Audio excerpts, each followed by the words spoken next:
Okay, let's talk about Moshe Rabbeinu for just a moment. The reason why I wanted to talk about this is because there's so much in the news now about the definition of leadership in world leaders today.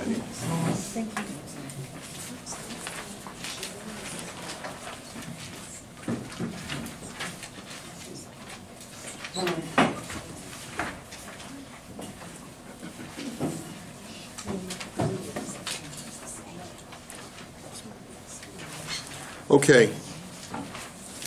Right before Makas Bechoros, the final plague of the 10 plagues, Hashem tells Moshe that what I want you to do is I want you to speak to the people, and I want the people to go ahead and in their final departure, their final goodbye to the Egyptians, goodbye Egyptians, we'll never see you again, your firstborn are about to die, do us a favor, give us some of your valuables.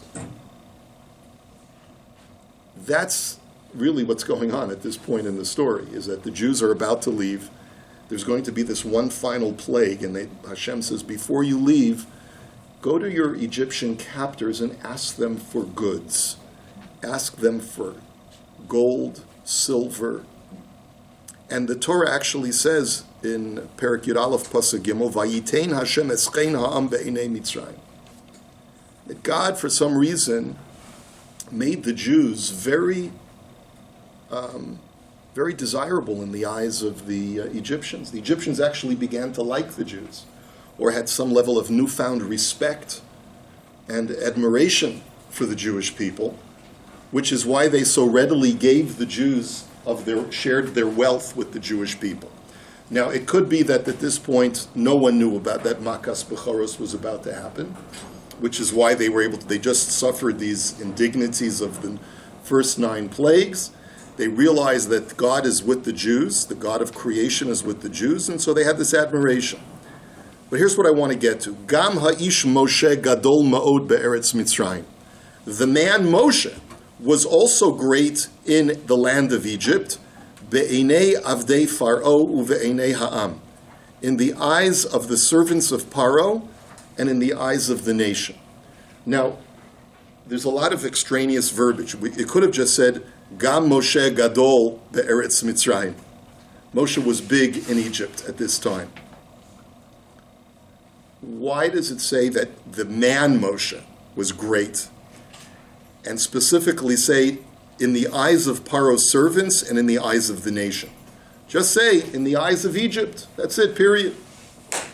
Take a look at Rav Meir Simcha HaKohen Midvinsk, the Meshech Chochmah, and from the 19th century, and he tells us something fascinating. Be'inei avdei paro ve'inei ha'am, hine yadua hitavut hakavod ba'am, yeshno mishnei panim. We know that in order for people to gain honor in the eyes of the world, it can happen in one of 2 ways. And I want you to think about current events when you're reading this Dvar Torah. O me'otzem chochma shel hanichbad umidotav ha'elokiyot v'hanhagato hanifla'a.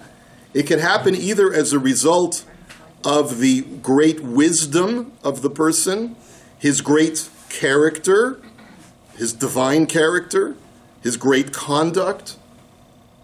O me'pu'ulot zarot bilti musagot.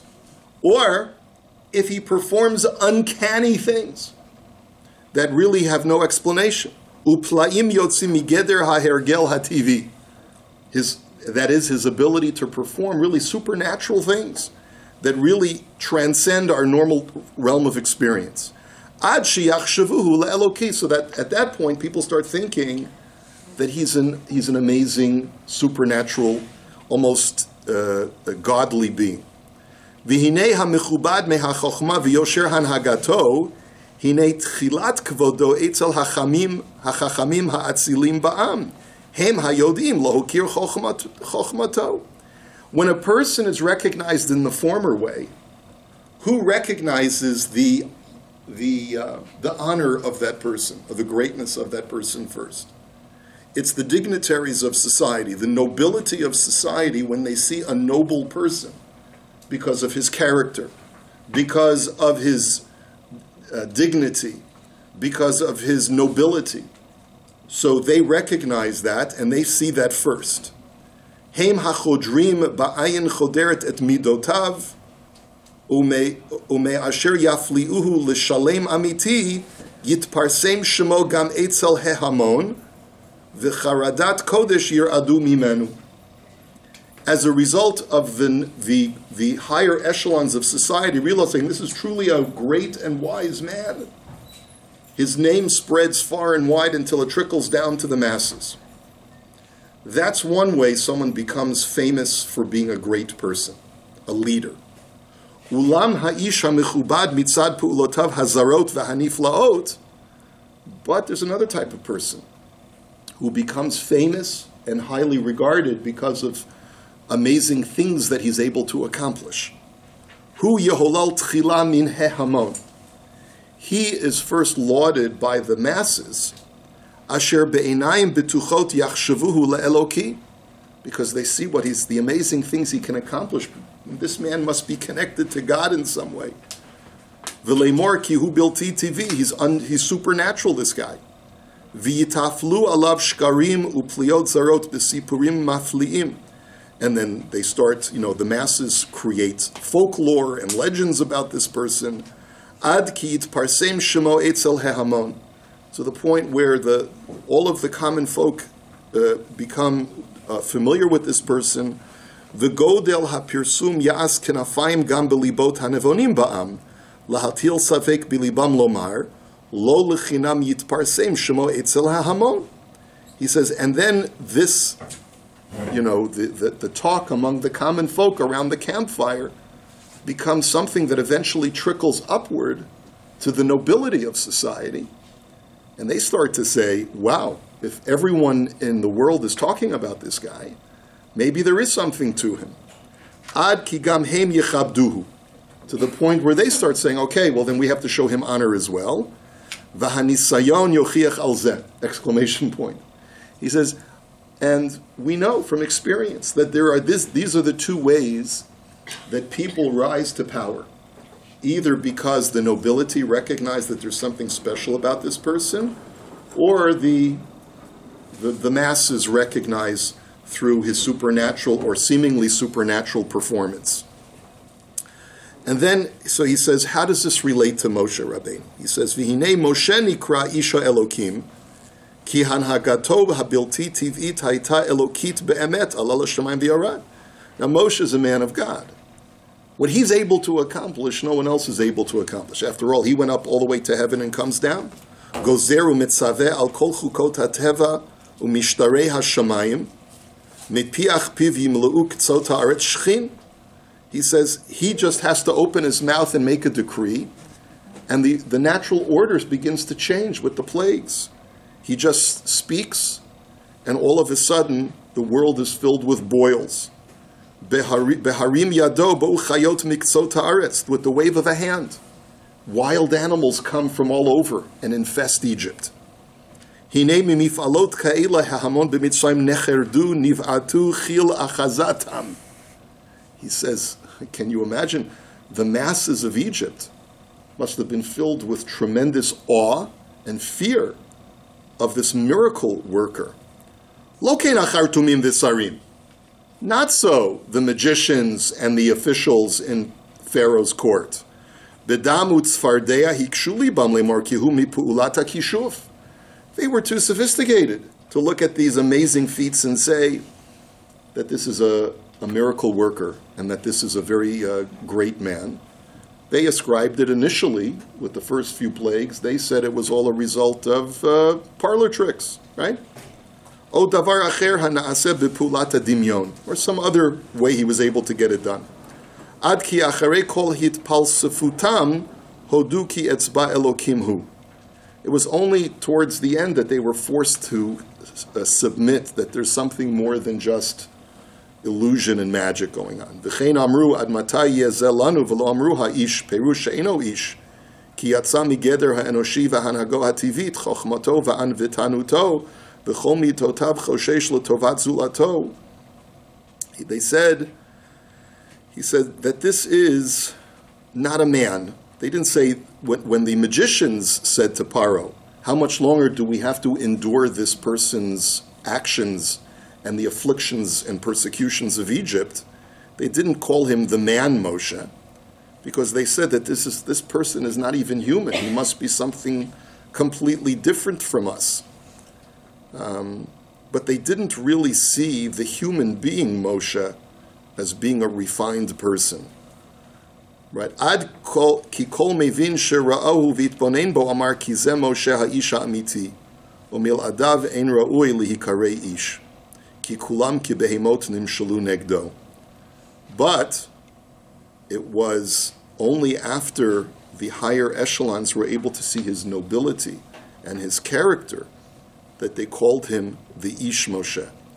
Umitzad ze nitparsem shemo etzel ha'atzilim ki hem hevinu chochmato v'hifliu hanhagato. It was, when were the magicians really impressed with Moshe? When they saw his wisdom, they saw his humility, they saw his concern for the other, they saw that he was actually merciful by allowing the plagues to abate before and warning Paro before he brought another plague. Then they understood that this was a man. This was truly a man worthy of leadership. Umitzad ze nitparsem shmo mitchila etzel ha'atzilim ba'am, hachachamim hem avdei Paro ve'acharichen etzel ha'am. He says, and that's why the Torah wants to make a point of telling us there are two ways that Moshe became famous.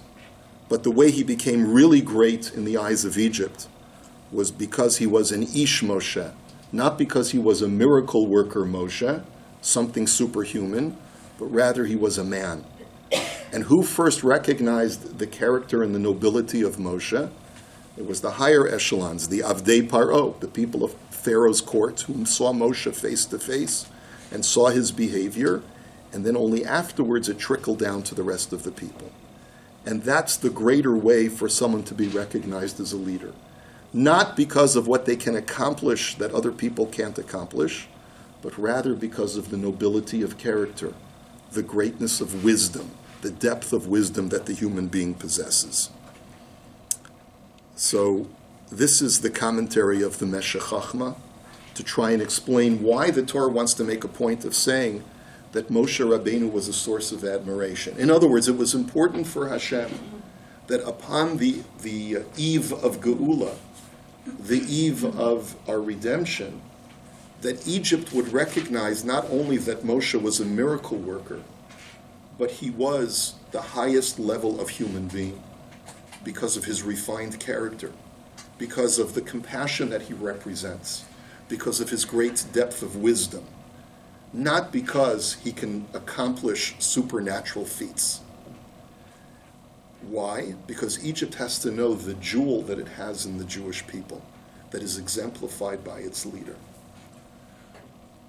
So the point that I think that we can take out of all of this is that, of course, there are world leaders who are able to accomplish phenomenal things, but the way that a leader will reflect best upon his country and his countrymen is if he first emanates to the public and to the higher echelons who are able to appreciate that, a sense of refinement, a sense of wisdom, a sense of nobility.